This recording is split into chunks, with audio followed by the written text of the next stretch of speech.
Plus. तो आज का हमारा टॉपिक है बेटा कैपिटल गेन। ठीक है, ये हमारा फोर्थ हेड है जिसका सेक्शन जो होगा वो 45 से लेके 55A तक होगा, राइट? यस। अब 45 से लेके सर 55A तक जो सेक्शंस हैं तो उसमें हमें क्या पढ़ना है? सर हमें पढ़ना है सबसे पहले चार्जिंग सेक्शन और विच इज 45। ठीक है, charging section which is 45। Sir क्या कहता है चार्जिंग सेक्शन? एक चार्ट मैं हमेशा बनवाता हूँ, तो मैं पहले वो बनवा रहा हूँ, तो इसको बड़ा ध्यान से समझ लीजिए। ये कहता है कि सर आपके पास कोई कैपिटल एसेट होनी चाहिए, अगर आप इस चैप्टर की बात कर रहे हैं तो। ठीक है, आपके पास सर कोई कैपिटल एसेट होनी चाहिए अगर आप इस चैप्टर की बात कर रहे हैं तो सर। अब कैपिटल एसेट है सर मेरे पास, मैं कहता हूँ सर कैपिटल एसेट तो है, तो सिर्फ कैपिटल एसेट के होने से कुछ होगा नहीं, साथ ही साथ आपको उस कैपिटल एसेट का ट्रांसफर भी करना है, राइट? क्योंकि जब तक ट्रांसफर नहीं होगा तब तक गेन या लॉस कुछ नहीं होगा सर। ओके सर, ये ट्रांसफर मतलब क्या, अभी बात करेंगे हम। ठीक है, और ये ट्रांसफर जो हुआ है ये होना चाहिए सर प्रीवियस ईयर में, ये ट्रांसफर होना चाहिए सर प्रीवियस ईयर में, राइट? ओके सर, और अगर ये ट्रांसफर प्रीवियस ईयर में हो जाता है तो सर हमें कुछ गेन या कुछ लॉस हो जाएगा।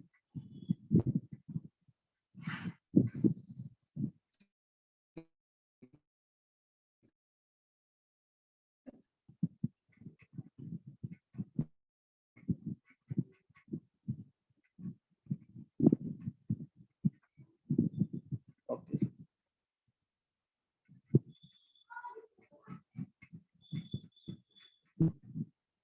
तो कैपिटल एसेट उसका ट्रांसफर होना चाहिए, ट्रांसफर प्रीवियस ईयर में होना चाहिए, और गेन या लॉस हमें हो जाएगा।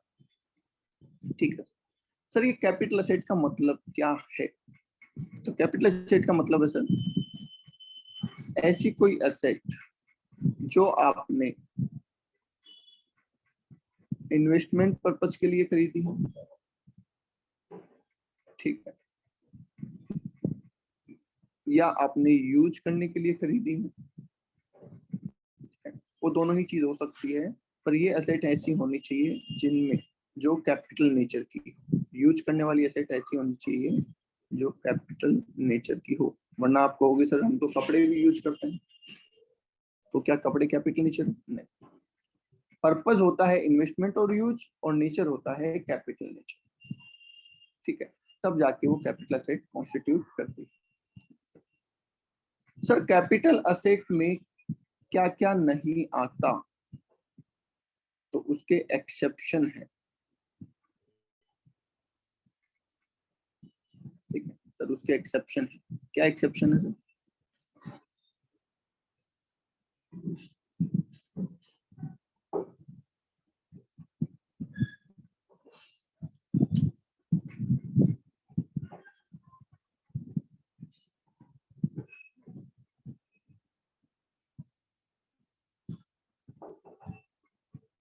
मीनल कह रहे हैं सर गुडविल। ओके, और कोई?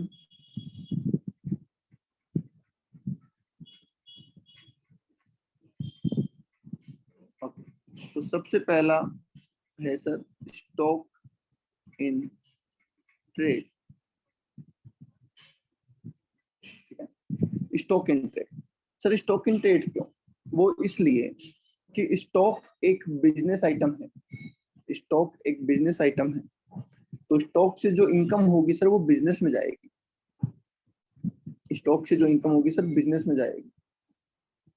ठीक है, ओके, इसलिए सर उसको कैपिटल गेन से हटाया गया। एक चीज आप समझो गवर्नमेंट ने क्या कर रखा है सिस्टम कि अगर हमें किसी असेट पे, ठीक है, गवर्नमेंट ने क्या सिस्टम कर रखा है, अगर हमें किसी असेट पे कैपिटल गेन चार्ज नहीं करना है तो हमारे पास दो ऑप्शन है, ठीक है, या तो आप उस पे कैपिटल गेन कैलकुलेट ही मत करो, ठीक है, और या फिर उसके रिगार्डिंग एग्जम्पशन दे दो।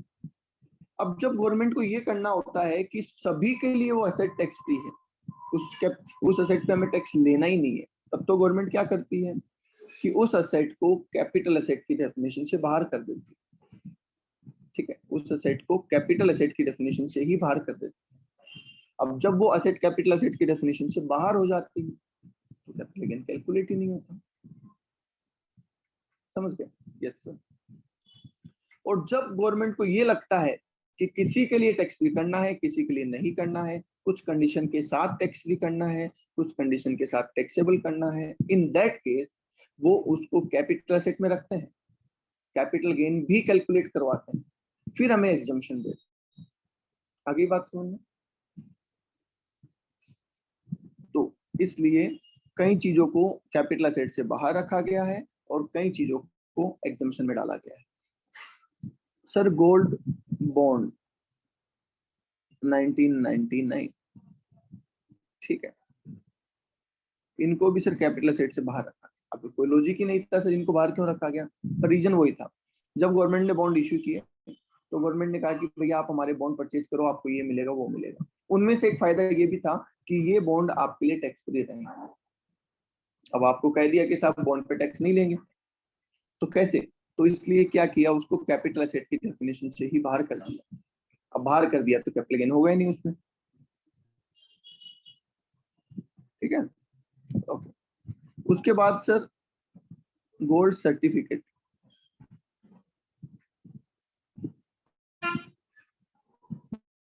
दो 2015 गोल्ड सर्टिफिकेट 2015 सर इशू, उसमें भी यही सिस्टम रहा, ठीक है। Next one is sir rural agriculture land, गांव में जो खेती की जमीन है, गांव में जो कृषि भूमि है, उसको भी कैपिटल एसेट की डेफिनेशन से बाहर कर दिया गया। कैपिटल एसेट की डेफिनेशन से बाहर कर दिया तो अगर आप अपने गांव का खेत बेचते हैं तो उस पर आपको कैपिटल गेन नहीं देना पड़ेगा, ठीक है। एंड लास्ट वन इज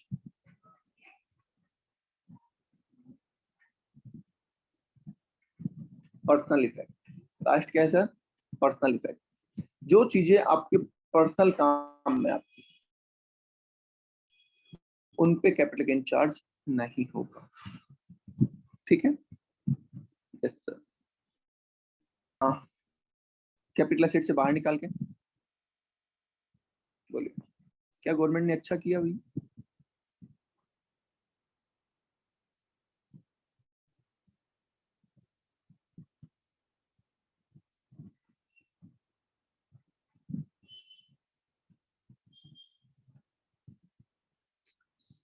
कह रहे सर हमारे लिए अच्छा किया, ओके।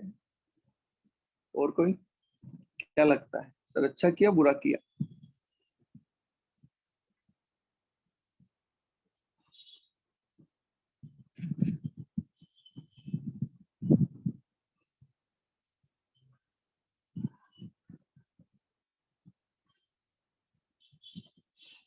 सर कुछ एक्सेप्शन के साथ किया है, हाँ कुछ एक्सेप्शन के साथ किया है, और वो ज्यादा खराब है। कैसे सर?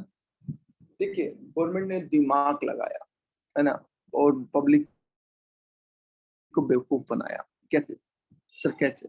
सुनो, मुझे एक बात बताओ आप, पर्सनल असेट के अंदर क्या हमारी दो तरीके की असेट होती है, एक वो असेट जो डेप्रिशिएट होती है और एक वो असेट जो अप्रिशिएट होती है। बोलो हाँ यार।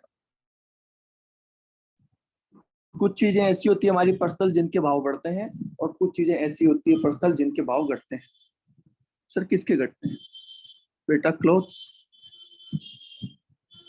कार, है ना, वॉच, लैपटॉप, फर्नीचर, क्या ये कुछ ऐसी चीजें हैं हमारी पर्सनल जिनके भाव कम होते हैं टाइम के साथ?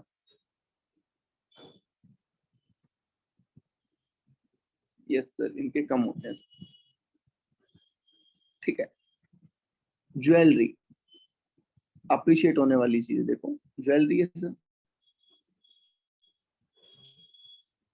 बुलियन है, ड्राइंग है, पेंटिंग है, इस तरीके की चीज।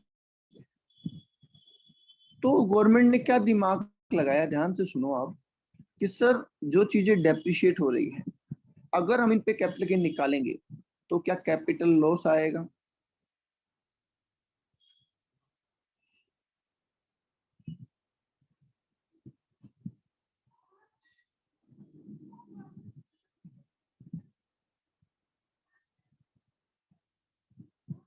हाँ सर, कैपिटल लॉस आएगा।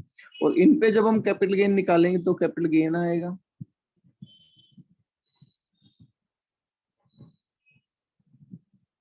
यस, तो गवर्नमेंट ने कितना अच्छा दिमाग लगाया, बोला भैया ये तो कैपिटल सेट नहीं है, ये तो कैपिटल सेट नहीं है, और ये कैपिटल सेट है। तो इसका मतलब गवर्नमेंट को लेना ही लेना है, सेट ऑफ करने के लिए आपको कैपिटल गेन देना नहीं है, कैपिटल लॉस। तो जितनी भी कीमती चीजें हैं या जिनके भाव बढ़ते हैं, जितनी भी कीमती चीजें हैं या जिनके भाव बढ़ते हैं, उनको तो क्या कर दिया, ऐड कर दिया, और जिनकी चीजें के भाव नहीं बढ़ते उनको हटा दिया। राइट, तो अपना ही फायदा किया ना, हमें क्या फायदा मिला? हमें तो कोई बेनिफिट नहीं मिला सर।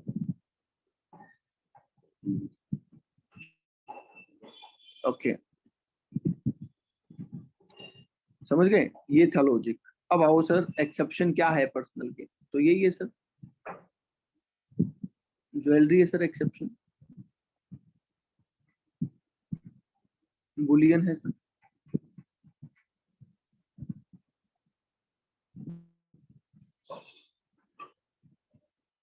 आर्कियोलॉजिकल कलेक्शन है सर, ड्राइंग है,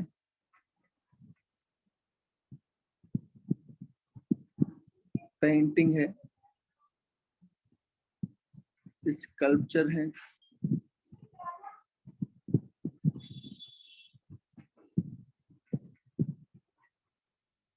ठीक है, और any work of art, any work of art, ये सारी चीजें सर यहाँ पे शामिल है।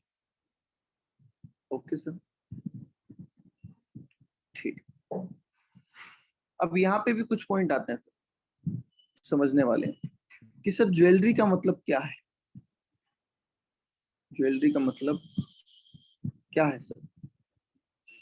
सर ज्वेलरी का मतलब ये है कि कोई भी प्रीशियस और सेमी प्रीशियस आइटम वो इसमें आ जाएगा सर, वैल्यूएबल, प्रीशियस, ये सब आइटम इसमें आ जाएंगे। अब इसमें कई चीजें आई, ध्यान से सुनना, बहुत सी चीजें आई। जैसे मैं आपको बोलूं सर,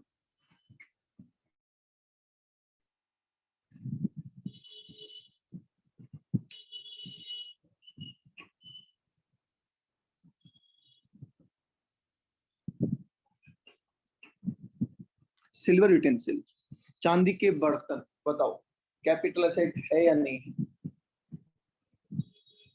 चांदी के बर्तन कैपिटल असेट है या नहीं?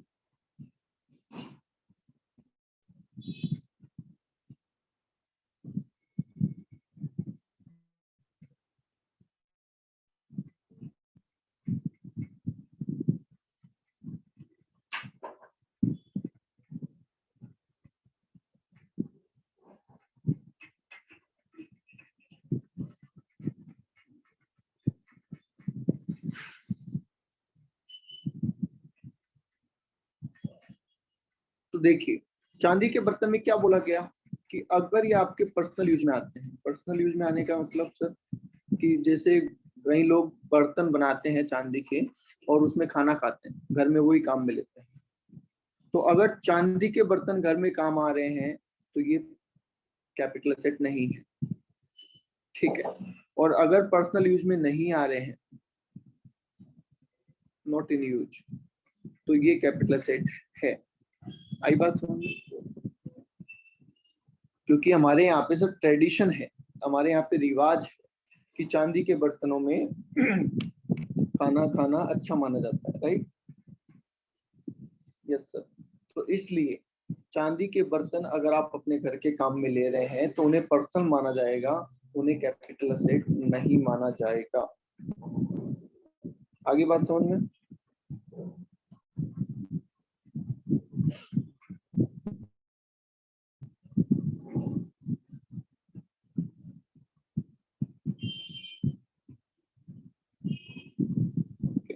अब एक बंदे को जब ये पता चला कि सब चांदी के बर्तन कैपिटल एसेट नहीं माने जाते, तो उन महाशय ने क्या किया, उन्होंने चांदी के बड़े बड़े, अली बाबा 40 चोर देखी है क्या मूवी किसी ने? अली बाबा 40 चोर नाम से एक मूवी आई थी, देखी किसी ने? तो उसमें बड़े बड़े बर्तन देखे होंगे आपने, है ना?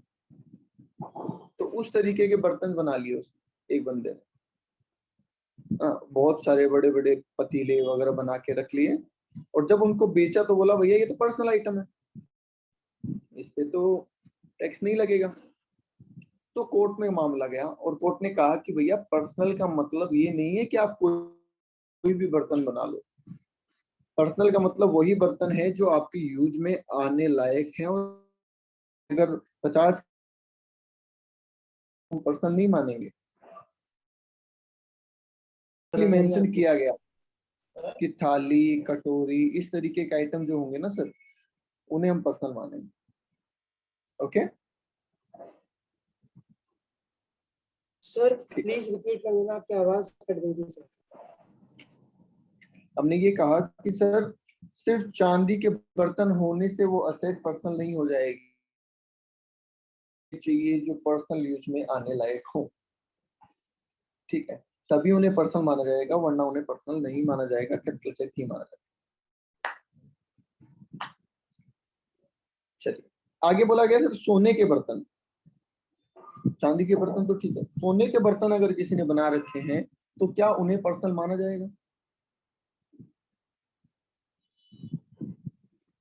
तो आंसर इज नो, सोने के बर्तन को पर्सनल नहीं माना गया है, उन्हें कैपिटल एसेट ही माना गया है।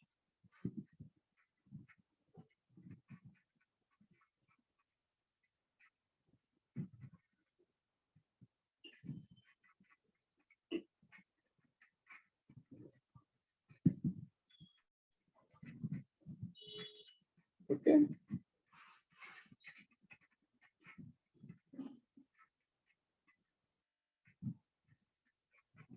चल आगे है सर बुलियन।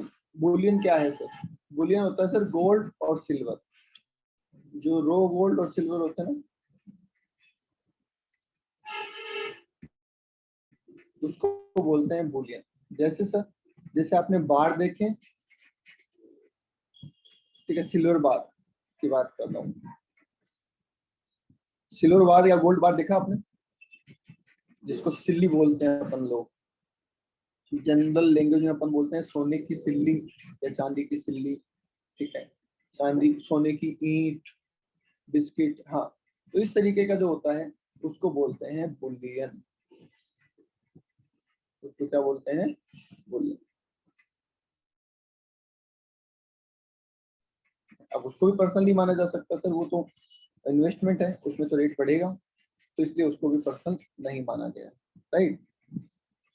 अरे एक छोटा सा सवाल,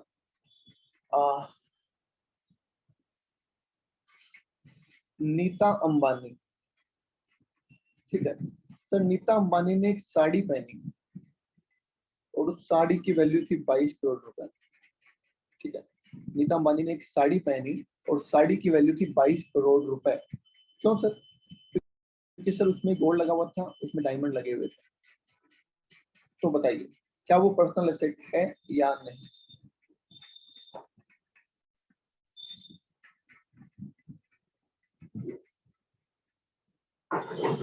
बोलिए।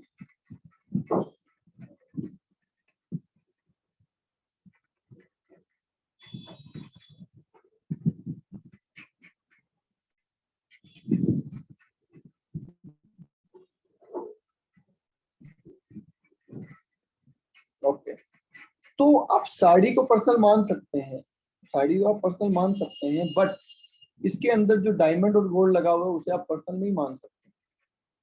ठीक है, इसके अंदर जो डायमंड और गोल्ड लगा हुआ है उसे आप पर्सनल नहीं मान सकते।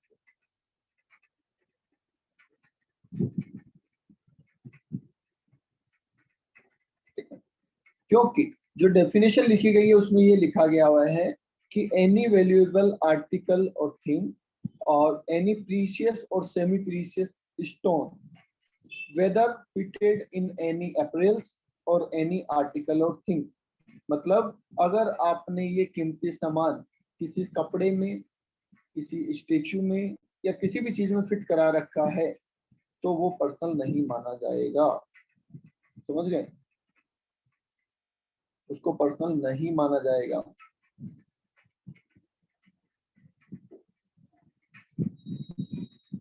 That clear? तो अगर आप गोल्ड सिल्वर डायमंड को किसी चीज में फिट भी करवा लेते हैं तो भी उसे पर्सनल नहीं माना जाएगा। ठीक है, ऐसे तो आप क्या करेंगे, जैसे है ना, एक गाड़ी लेंगे पर्सनल से और उसको पर्सनल गाड़ी को सोने की बना लेंगे, तो क्या हम उसे पर्सनल गाड़ी माने कि सर कार तो पर्सनल होती है? नहीं, प्रीशियस और सेमी प्रीशियस होते ही वो चीज फिर किसमें आ जाती है?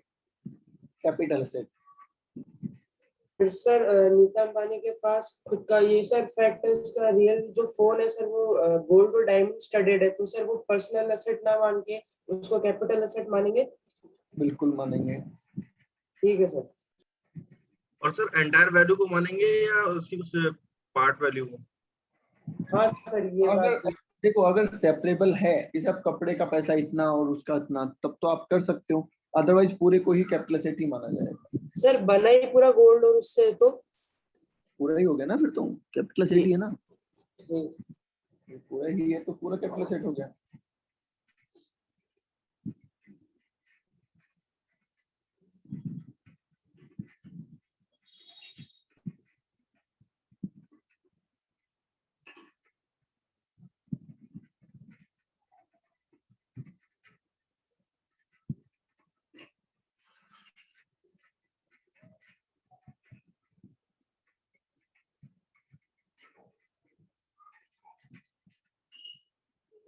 बोलिए, क्लियर है क्या ये वाला पॉइंट यहाँ तक?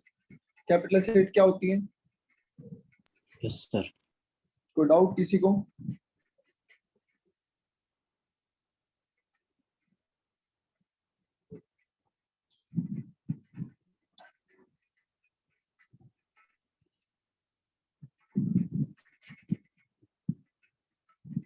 चल आगे सर क्या है? ट्रांसफर। ट्रांसफर मतलब क्या सर? सर ट्रांसफर मतलब ये section 46 and 47, sorry sir, section 46 और 47 हमें पढ़ना होगा। 46 और 47 सेक्शन के अंदर सर इसका हमें पूरा डिटेल पता चलेगा। यहाँ पे क्या है, कुछ ट्रांजेक्शन ऐसे हैं जिन्हें ट्रांसफर माना गया है और कुछ ट्रांजेक्शन ऐसे भी हैं जिन्हें ट्रांसफर नहीं माना जाएगा। जैसे सर आप सेल करते हैं किसी को, ठीक है, आप किसी के साथ एक्सचेंज करते हैं,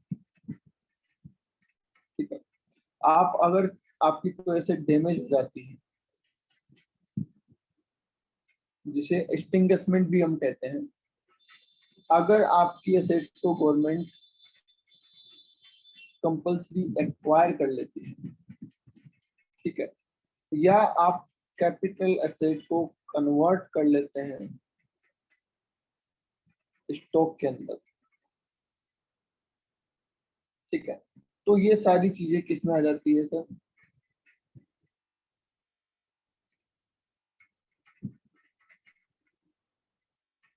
ये सारी चीजें ट्रांसफर में आ जाती है, ठीक है। तो बेसिकली ट्रांसफर का मतलब सर ये है ना, सिंपल लैंग्वेज में अगर मैं आपको याद कराऊं तो सर, ऐसा कोई ट्रांजेक्शन जिससे, ठीक है, कैपिटल एसेट आपके पास से जाए और कंसीडरेशन जो है, ठीक है, पैसा कंसीडरेशन जो है वो आपके पास आए। सिंपल सा फंडा है। कैपिटल एसेट जाए और कंसीडरेशन आए। ठीक है, इन सारी चीजों में देखो ध्यान से एक बार थोड़ा सा कि सेल अगर मैं करूंगा तो एसेट जाएगी और पैसा आएगा, राइट। एक्सचेंज करूंगा तो सर एसेट जाएगी और एसेट आएगी। ठीक है, डैमेज ऑफ एसेट होगा। अब डैमेज ऑफ एसेट में एसेट तो जा रही है पर पैसा आएगा, इस बात की गारंटी है क्या?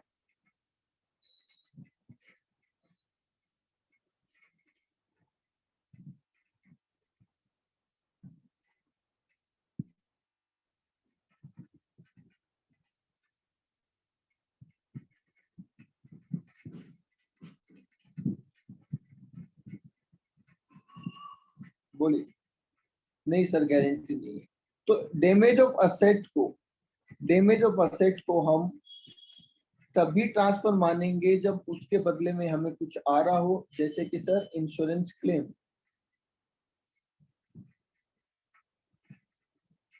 ठीक है, अगर हमने असेट का इंश्योरेंस करवा रखा था, है ना, अगर हमने असेट का इंश्योरेंस करवा रखा था और उसका हमें क्लेम मिलता है तो हम उसे क्या मानेंगे सर?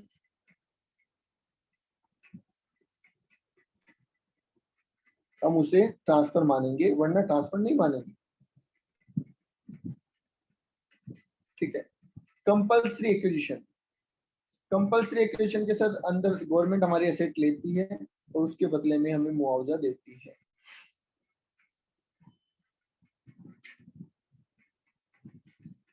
बोलिए, गवर्नमेंट हमसे एसेट लेती है और उसके बदले में हमें मुआवजा देती है, राइट। और कन्वर्जन के अंदर हमारे पास से कैपिटल एसेट जा रही है पर हमारे पास में स्टॉक आ रहा है, मतलब एसेट जाएगी और कंसिडरेशन आएगा। सर रिलिंक्विशमेंट का मतलब होता है टाइटल छोड़ देना, अपना टाइटल त्याग देना। ठीक है, किसी चीज में आपका टाइटल है और आपने टाइटल छोड़ दिया। फॉर एग्जाम्पल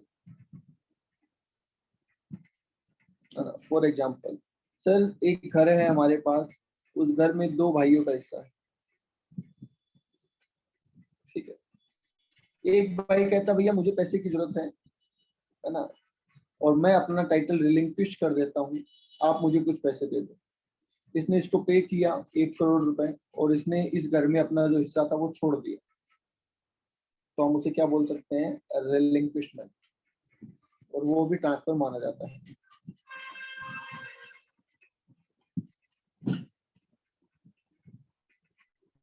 ओके, बोलो बेटा, और कोई डाउट यहाँ तक? कल हम इसको डिटेल में डिस्कस करेंगे। सेक्शन 47 को डिटेल में डिस्कस करेंगे हम। यहाँ तक कभी अभी कोई डाउट है तो बोल दो।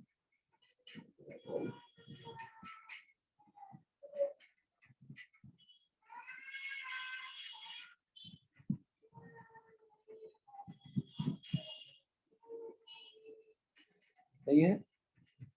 चलिए फिर आज के लिए इतना ही करते हैं बेटा, बाकी करेंगे कल। Thank you. Thank you sir.